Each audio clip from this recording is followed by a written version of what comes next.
所以我们这样天天读经祷告，就不怕魔鬼来攻击我们。对，我们心中都有两个王，一个要我做好事，一个要我做坏事。我只要天天与上帝亲近，就不会让坏的王叫我做坏事。耶稣的人就能够上天堂。一定要记得祷告、读圣经，也要唱歌赞美主，并且把你自己奉献给上帝，你们的心就一定会更快乐。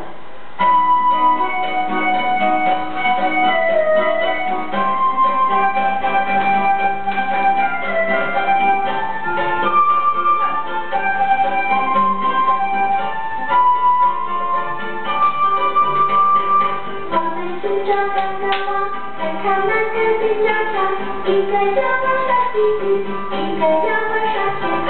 上帝一定是魔鬼，传天堂地见国王，天堂地不传天堂。